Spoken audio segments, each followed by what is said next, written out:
It's the post so nice, players gotta do it twice. So last month this time we were right here in this spot and we talked about the over and under of R&B. Basically the most overrated and underrated albums from some of y'all favorite artists. So this time, let's do it hip hop style. Ooh, I'm gonna get canceled after this one.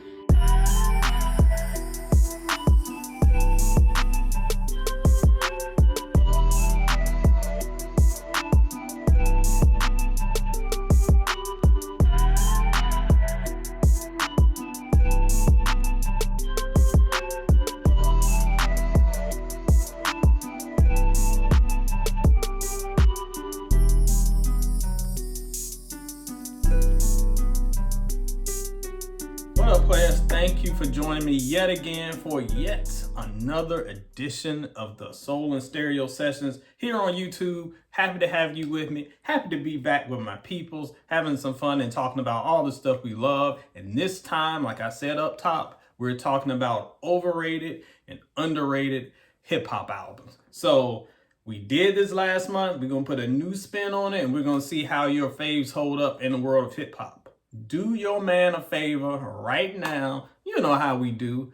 Go on and get your Omarion on and touch that like, touch that subscribe button. You know where to find it. It's somewhere around here. Producer D Roth, help me out. Somewhere up in here. Hit that like, hit that subscribe, and then once we're done, make sure you share it with your peoples. The more that we hit like, the more that we subscribe, the more that YouTube shows us some love, get some algorithms going, get it in more people's feeds, give me more motivation to keep making these videos, real talk, just telling y'all. But show your man some love, and I would greatly appreciative of that.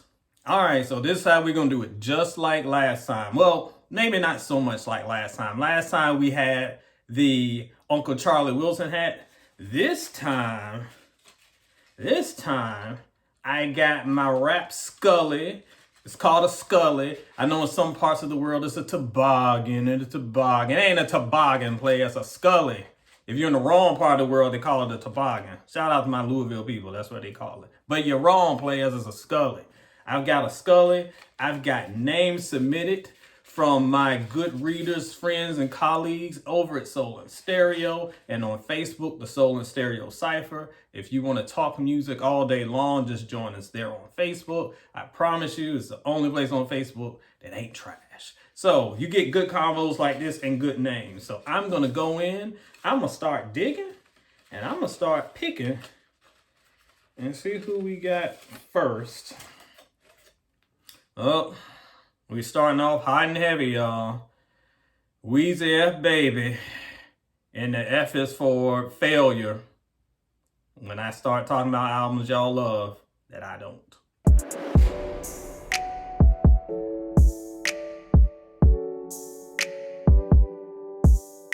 All right, let's go with the under first for Lil Wayne. And this one's kind of easy for me. I'm going to go with the Carter 4. This one's weird. Well, I was going to say it's weird, but then I kind of get it. And let me explain. So Lil Wayne was at the top of the hip hop world in the early 2010s based on his domination of a few years earlier. So when the Carter 4 dropped and the reception was a little mixed, I was kind of surprised because you know how stans do. Y'all like everything no matter what drops. And I thought Lil Wayne's Carter 4 wasn't a bad album at all. I rather enjoyed it. Decent singles. Some really good album cuts. Overall, of course, it wasn't a perfect project. Most Lil Wayne projects aren't. But overall, front to back, I thought it was a lot to enjoy here. And he really showed a little bit of evolution from the Carter 3 era. I think maybe fans expected Carter 3 Part 2, so to speak. But what we got might not have had the hype that Carter 3 had. But I think overall, the quality was there. I would put it up against some of his better albums. I think it still stands up today. But over. Get ready for the knives. Over, we're going to go with the Carter 3. Yes, I said the Carter 3. But wait. I am not going to say that Carter 3 is a bad album. Stand down, Wayne Stan number 37 on Twitter, currently Googling my house to plant a pipe bomb. I'm not saying it's a bad album at all, far from it. It's the most defining album of Lil Wayne's career. As I said earlier, if you were around in '08, '09, '07, you know how big Wayne was. And this album was one of the most anticipated, maybe in rap history. I will put it up there. The hype was that real. And overall, commercially and critically, it mostly measured up to the hype. But you know your boy, I ain't most critics. And I thought the album was solid, strong. But I'm going to tell you one thing, player. Ain't no album with Mrs. Officer on it gonna get my total love and admiration. It's a good album, but there are holes in it, especially on that second half, that really keep it from being a top tier album. It's one of the most important albums of its era, one of the more defining albums, but it's not his best, nowhere near his best album. Carter 2 looking at you like doing that meme of the dude going like that. It ain't no Carter 2. A good album, but I think in the grand scheme among some people, slightly overrated as far as quality. Not its place in history, just quality. So, let's see what we gonna do next. All right, hat is back. I need to just pull it out and stop playing around with it. Let's get the show on the road. Holla, Jovito. Jay-Z is up next.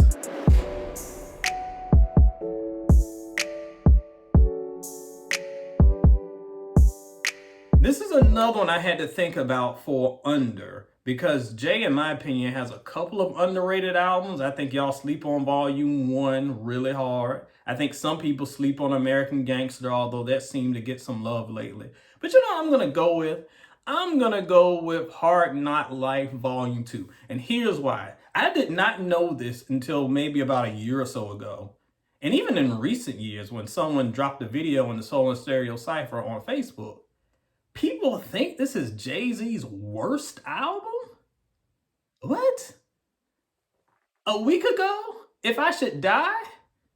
Money Cash Hoes? This is the worst album? Jigga what, jigga who? The worst? Can I Get Her? Great singles? Great album cuts? The worst? What? Tell me that y'all are missing something, because I ain't got it. I know what you can tell me. Tell me you were born in 2004 without saying you were born in 2004 if you think this album is bad. The only whack song, and I wouldn't even call it whack, but lacking song here is maybe the Kid Capri joint. The only reason I can say that this could be not as appealing to younger fans is that most Jay-Z albums don't really sound like his era. You listen to a lot of albums now, you hear it and it sounds like its era, and you're like, man, this is gonna age like some old milk in 5 years. And this album does sound a little bit like the Rough Rider-ish era, and that could be off-putting to fans expecting a different sound. But in terms of quality, it's absolutely there. In terms of legacy, I would go to say that this is Jay-Z's most important album. And why would I say that? Because unlike what Legacy has told you and what some bad think piece you read on Twitter said, let me tell you from a player who lived through 96, 97, 98. Jay-Z was a celebrated lyricist in 96, 97 or so. But I'm think of someone like a Rhapsody today, someone that we know is dope, but never quite broke through the mainstream glass ceiling. This album, Hard Knock Life, is the album that made Jay-Z a superstar. And it's because of that that it has a strong place in history, but it also has a quality behind it. So in terms of legacy and in terms of content, by far the album that y'all sleep on the most from Jay-Z. I think it's one of his best. I also think y'all are crazy. But I spent too much time on the under.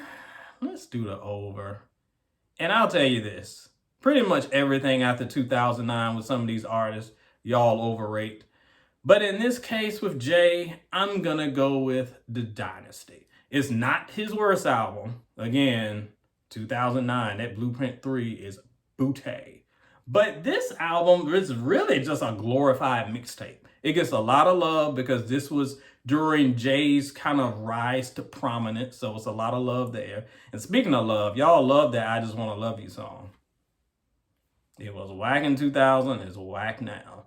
It's just all over the place. It feels like a DJ Clue mixtape that I'd have back here on the board over there. That's something that's okay for the time, not something I want to listen to. And even though it has some solid songs, as an overall project, it's severely lacking. Take off them nostalgia goggles, player.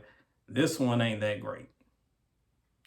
And speaking of not that great, let's see what is great and hope we get something decent out of the bag this time. So,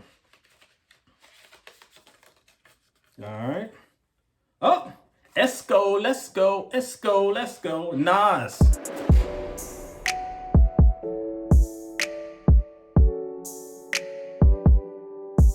Okay, for under, I'm gonna go with I Am. I don't know what it is with y'all with these late 90s albums that y'all just turn your nose up at. I thought I Am was a really strong project. I can make some hypotheses as to why it has a bad rep. For those who were there or remember, I Am was planning to be a double disc release, and it got bootleg so bad that Nas just scrapped, and he was like, I'm just gonna go back to the drawing board. And it became a single release, and he put a lot of mainstream songs on it. And a lot of people were like, this isn't the album I bought from the bootlegger at the barbershop from the corner. I don't like this. But judging it as its own and not judging it by the songs that we got, which were great, on the lost tapes, judging it just as this, I thought it was a solid album. Was it Illmatic? No, but there's nothing that is Illmatic. Stop making that comparison. Was it Was Written? No, wasn't that good. But it was a great album, and I think that over time, people should go back and revisit and really show it a little bit more love than it gets. It's one that, for whatever reason, despite the massive singles, despite having some really, really, really good album cuts, and even just some street joints like Nas is like an undeniable song, one of his best, people overlook it. Don't know why. Y'all sleep like you always sleep. But for over, get out the cancel police. I'm going to go with It Was Written. Yes, I said it. Again, am I saying this is a bad album? Absolutely not. I'm not saying that. In my opinion, I think it's in his top 4. The only ones I would put above it are the Illmatic, Stillmatics, and yes, I would put Life is Good above it too. I almost did that for underrated, but I think people show that appropriate love sometimes. Issue with this album, though, is that it's weird. It's almost like there's been a revisionist history when it comes to this. This album is great, no doubt, but I've seen so many people say it's better than Illmatic.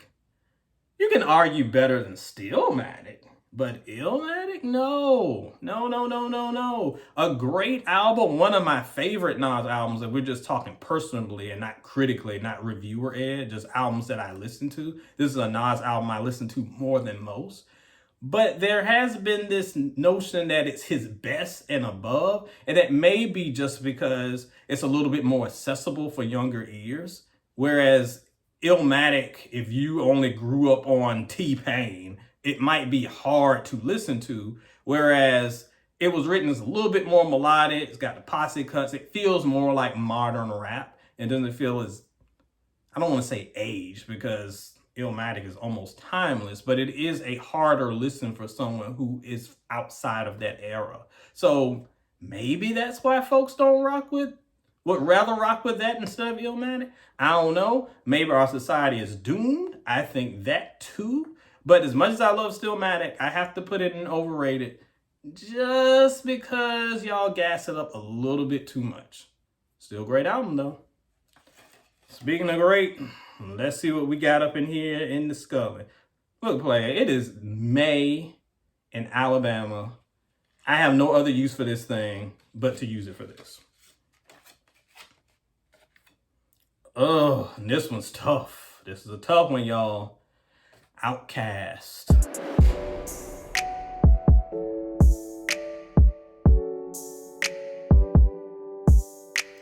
All right, for Outkast, this one, your boy gotta think.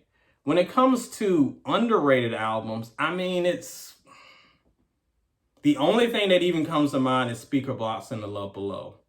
Here's why I say that. This album is kind of side-eyed by some, especially OG Outkast fans, and I get why. Number one, it doesn't feel like a real Outkast album. It's essentially two solo albums. You got Big Boy doing his speaker box thing. You got Andre doing Love Below. And it's just like, why aren't we getting the brotherhood that we're used to? And I think some people dismiss what we got because what we got was great. First of all, Speaker Box, incredible album on its own right. It could stand up with any album that I've heard in 2022 or 2021 or 2020 to be exact. It would probably be the album of the year in any of those years. And Love Below, even though it's standard today to have your favorite rapper fake singing over everything, Andre took a huge risk doing this Jimi Hendrix type deal, just crooning over an album, and I know that it was a turnoff to many fans. And even though he ain't Luther Vandross with the vocals by any means, the artistry is there, and I respect that. And, you know, it was a little groundbreaking for its time, and it's definitely a sound that people have run off with. So way before y'all thought that Drake invented singing on a record, please go back and do your hip hop history, people. Andre was doing it. I thought he was doing it well. And I think this album, despite the singles getting played to death, I know that's another mark against it. This is an album that's a lot better and deserves more love artistically than it usually gets. And for over, I'm gonna say Stankonia.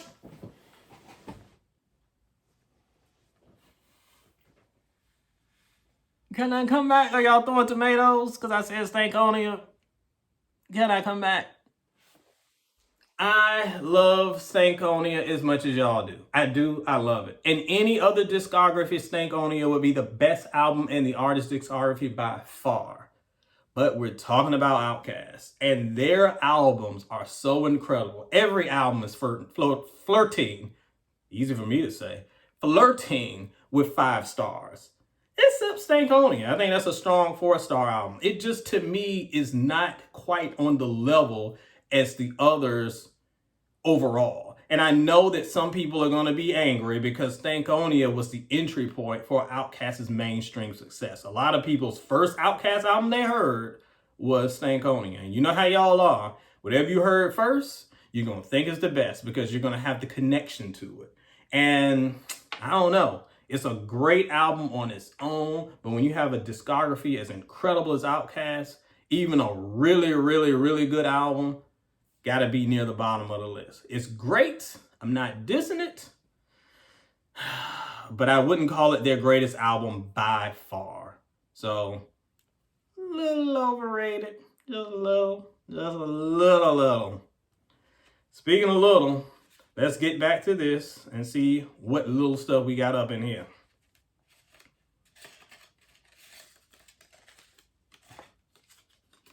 Oh, y'all tripping. Y'all tripping? Missy Elliott, my girl. How can I criticize Missy? What we gonna do, player? What we gonna do?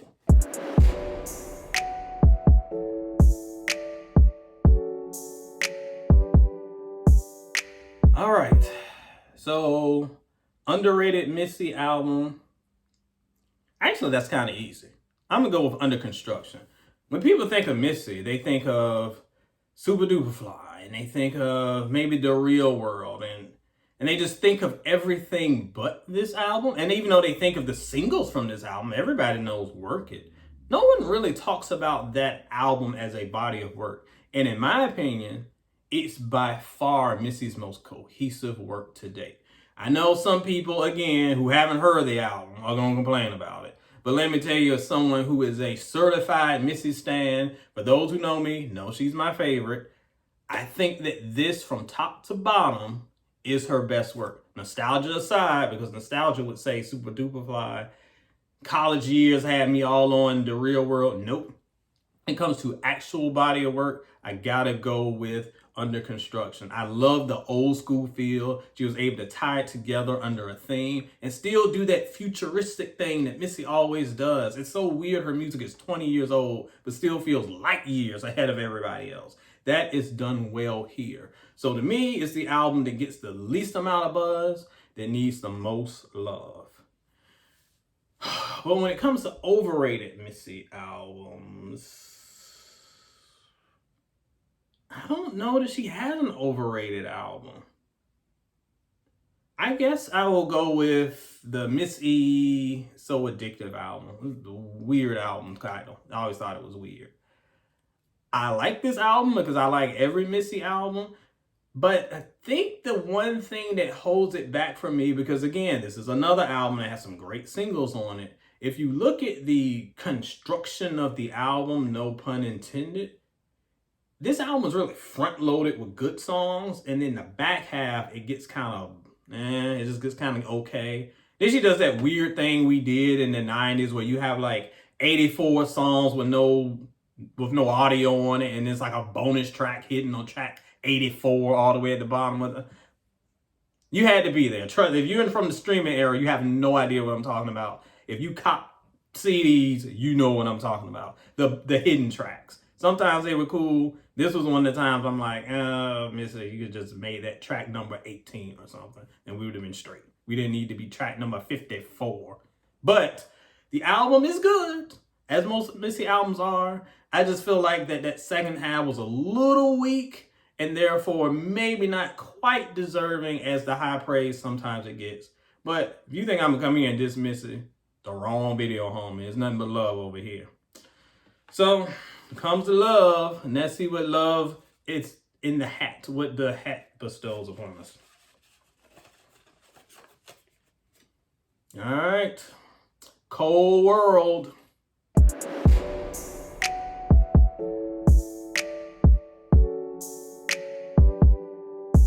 All right, for underrated for J. Cole, I'm gonna have to say Born Sinner. You're gonna see like a theme with this in hip hop fans, especially in the internet age where everything like pre a certain date is underrated and everything post a certain date is way overrated. And here's another thing with J. Cole. J. Cole, I am a day one J. Cole fan, and even though I am as critical as him as everybody, it's because it's love, it's not hate.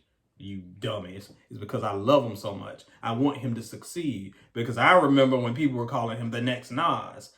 And then he dropped his solo debut and we were like, what is this? This sounds like everybody else. This does not give us the quality of music that we know you can do.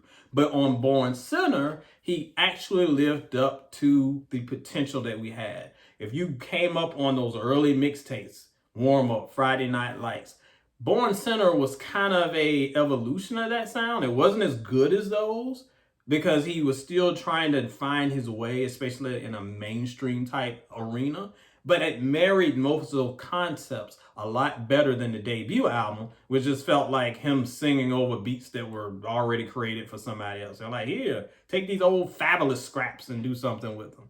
But he was able to make a project his own, and it came with some of the conceptual work that would be defining some of his later stuff that people love so much today. So I think that is the one that's his best work that for whatever reason, y'all don't talk about. I know why, because y'all were 3 when it came out. That's why you don't talk about it. But for overrated, actually I could pick from a couple because as much as I like J. Cole, some of his later albums are quite hit and miss. I'm going to go with KOD. KOD frustrates me because this album is another one conceptually that should have been great. It was a good look at kind of young people and addiction and how they approach that and how they deal with that in their lives. And it's just too, I don't know what it is, especially that second half of the album. My God, that album is so sleepy and so boring. And I don't ever want to hear you sour sing on anything again, Cole. I want to hear bars. I don't want to hear vibes. I don't want to hear, you want somebody to sing and get Anthony Hamilton on the hook. Get somebody who can sing on the hook. Don't do it yourself because that is not your skill set. I don't care. I write speeches for a living. I don't care. It's my dream to fly a plane. I'm not going to hop on somebody's Delta and just whip it like I know what I'm doing. To stick to your lane so people don't die or people's eardrums don't die. So this album is one that should be a lot tighter than it was, But it just wasn't, because there wasn't the focus there. There was this grand scheme to tell a narrative that didn't always connect the dots when it came across. Of course, stans love it, think it's the best thing to ever happen because they never heard a concept album before. But we know Cole can do better. Cole did do better with the off season. But this one, a little hit and miss for your boy. Speaking of hitting and missing, let's see what we got in the old chapeau. I'm going to dig all deep in here this time and see what we got. No, player, no. Who put this in here? Who?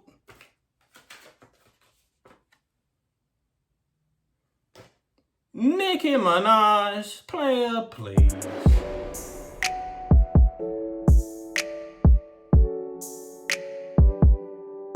Now look, there's no way I'm going to get out of this one without getting into trouble. So let's just do it. D Roth, let's just do it, homie. I don't know. All right, for underrated, I'm going to say Queen, Nicki's most recent album. I say that not because I think that album is good, because I don't think any Nicki Minaj album is good. I'm sorry. I know the Barbs are going to string me up from a pole. I don't like any of them. But of all of them, I thought that this one wasn't that bad. And it was very interesting because it seemed like the first album that got so-so reviews across the board. I feel like I was one of the only reviewers who was somewhat positive to it. And it's interesting that happened just when she started getting a little bit more competition from the female artists out there. This wasn't 2010 when she was literally the only female rap artist out there and was winning all the BET Awards by default. She was actually having a little bit of competition from Cardi and company. And I think people started saying, maybe we want something different and we don't want this goofy stuff anymore. But for what it's worth, she tried her best. There was some decent songs up here.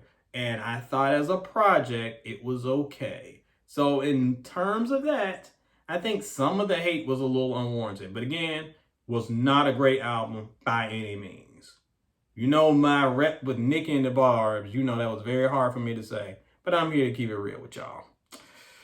And that means talking about the most overrated. And actually, this is pretty easy. Other than all of them. Roman Reloaded might be the most overrated album I have heard in the past decade. Sloppy, goofy pop songs, outrageously bad lyrics. You a stupid hoe, you a stupid hoe. Like, what? I hope I don't get demonetized for saying that. I don't know. I'm new to YouTube. I don't know if you get in trouble for saying that. I'm just quoting the song, y'all. I don't know.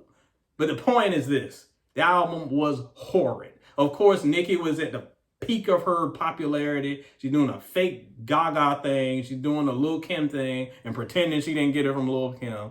Stop being ridiculous. We know who you got your style from. Just be real. Album was horrific. I did like that Champion song though. That was fun. But overall, I do not know why people like this album. I do not like why y'all like those starships. Awful, awful, awful, awful. I would get my hat, but like my hat is thrown somewhere, so I'm just gonna pick up a card like up here off the table because I don't feel like restuffing the hat. This one don't even have anything on it. Hold on. Okay, this one's straight. Tyler, the Creator.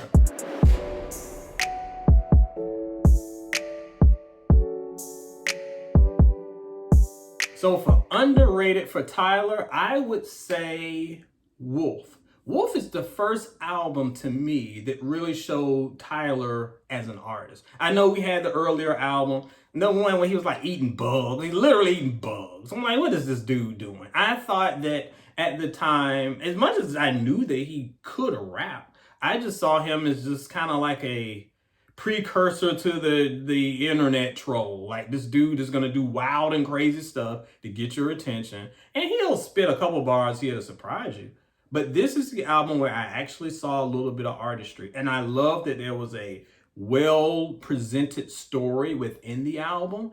And even though he was able to have space to do his wacky things, you could see the artist that he was becoming really unfold before your eyes. To me, I think it still stands up as one of his best albums. Of course, it doesn't have the hype as the more recent albums. And of course, it doesn't show the growth, so you have to keep that in mind as well. But I would definitely put up there maybe top 3 for his albums. You never hear it talked about as much as some of the later ones, but it certainly should be in the conversation. That said, if we're talking overrated, time to get canceled again. I'm going to go with Igor. I didn't say Igor was a bad album, y'all. Calm down. In fact, it has my favorite Tyler song to date. A boy is a gun. I love that song, and I love that stupid, pretentious video. I love it. But Igor is an album that I saw got a whole lot of hype in 2019. People call it album of the year, blah, blah, blah, his best work. Y'all are wrong about everything. It wasn't better than Flower Boy. It wasn't the best album of 2019 by any stretch of the imagination. But it was good. It was good for what it was. There was just some unevenness because he was experimenting with a lot of sounds, trying to do a lot of cool and different and new things. Sometimes it didn't quite work, though. It all cemented in his most recent Call Me When You Get Lost. That's where everything crystallized and he really became the artist that we hear today. He really stepped it up another level. So in some ways, Igor was a little bit of growing pains. A good album, no doubt. Best, no way. Sorry. All right, let me pick a card up off the floor since I was a child earlier and see what we got.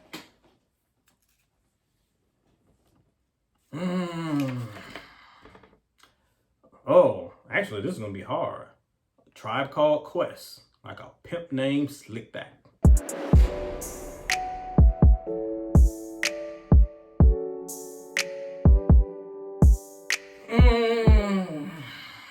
Underrated album for Tribe. This is probably the hardest one I've done because nothing is underrated, nothing is overrated because for the most part, Tribe has one of the best discographies in hip hop history. I'll say underrated. Maybe I'll go with their last album, We Got It From Here, Thank You For Your Service. Only because the expectations were low. This was their first album in forever. I can't even remember how many years. We had lost Fife. I was like, this would be a nice tribute to him. But what we got was an incredible album that really harkened back to their legacy, had bits of nostalgia, but this was no nostalgia trip. This album was able to really speak to what was going on currently in the culture and feel very fresh. So even if you had never heard a Tribe album before, I think younger fans could go in and embrace it. It did get a lot of love. I think it deserved even a bit more love than it got. So that's why I'll put it on the underrated category. But for over, I don't know. Can I say nothing? Can I say nothing? D Roth, can I say nothing? All right, I guess I gotta say something. I'll say Beats, Rhymes, and Life. And the only reason I'll say that, again, this is a good album, and maybe some people might even say this one's underrated. But when you're coming off of 2 straight back-to-back 5-star albums, a debut that was almost a 5-star album, of course, the momentum's going to slow a little bit. So, I don't know. I feel like I'm making the case for it to be underrated at this point. There's no underrated Tribe album. I'm going to say Beats, Rhymes, and Life just because I don't have anything else to say. It ain't going to be Love Movement. So this is the only thing I can say. I'm going to say it. I don't even believe it. They don't have one. They don't have one. You can take the graphic off the screen, D Roth. They don't have one. We just going to go with 0. And our last one. Let me find a card somewhere. Hold on, y'all. Oh, boy. I wish I had my hat back. Eminem.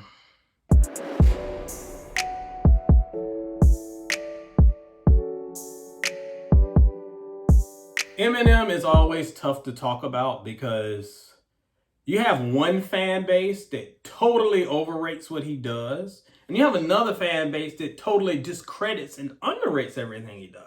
M is in this weird spot. And he doesn't help a lot of times with his current antics and being all weird and overly verbose, whatever he's doing in these lyrics lately, they're weird. But underrated album, I'm going to go with Marshall Mathers LP2. This album didn't get a ton of love back in the day. Everybody loved Rap God or whatever. But overall, the project didn't feel like it got a lot of attention.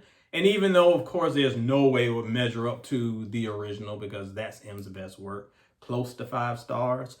This one was very, very good, and I think helped cement his legacy. That M was at a time where people kind of had dismissed him. He had kind of been away for a little while. He came back, but was refining his footing.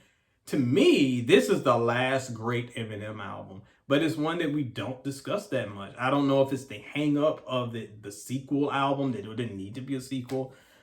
I don't know what it is. And maybe people just weren't paying attention to it in 2013 or whenever it was it dropped. But it's worth your attention. And for those who are still on the fence about what the big deal is with Eminem, and you can always go back to the classics. But if you go to this one, you can see there's definitely still gas in Eminem's crazy tank. Overrated is very easy for me, though, because it's all about y'all nostalgia, and your nostalgia is wrong. And that is Encore. I have heard arguments for years about how Encore is this great album. No, no, no, no, no. Encore is an album that has a couple good songs on it. That's not a great album.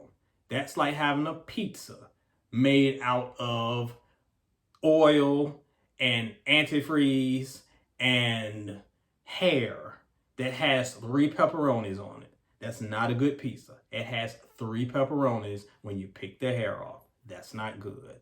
The album is all of M's worst traits in one package. And y'all think M got worse traits now with his triple time rapping, just rapping too much without a breath. You can't even hear what he's saying. And I'm not talking the twister kind. I'm talking about the ridiculous kind.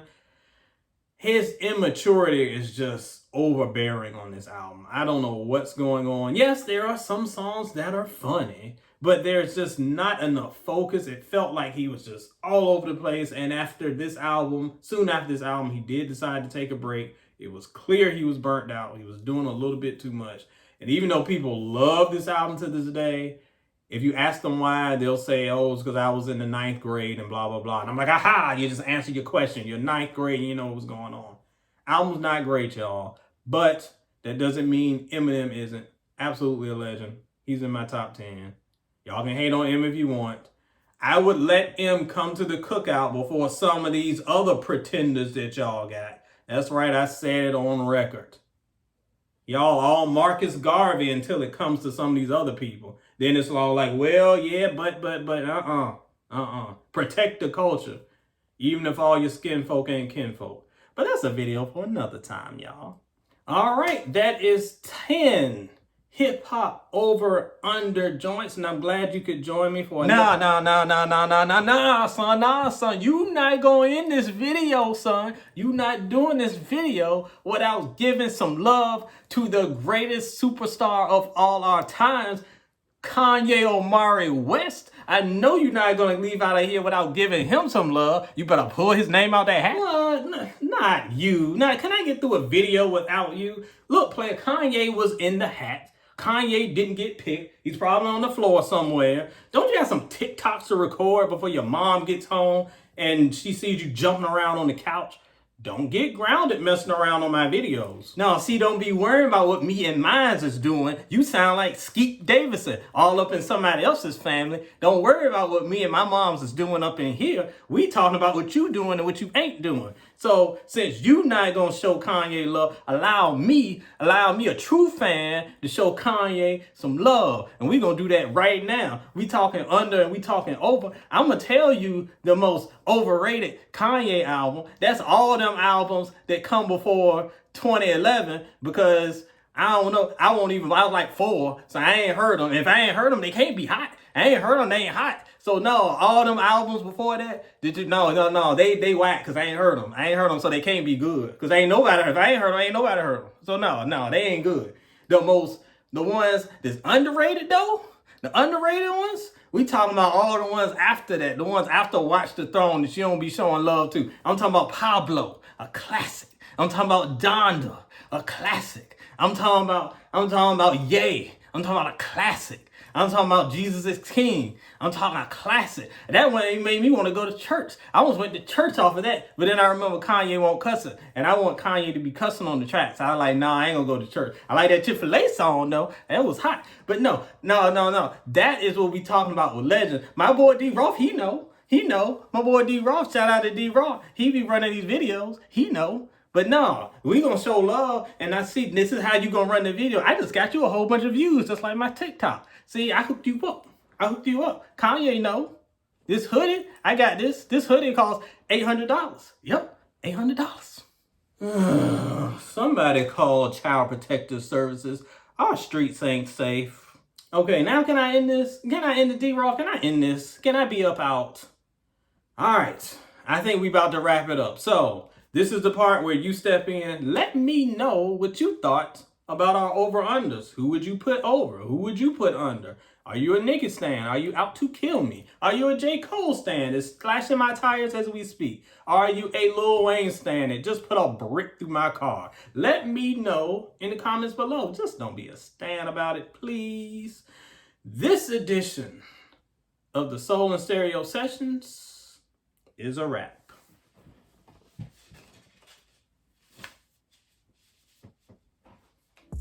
Play on, players.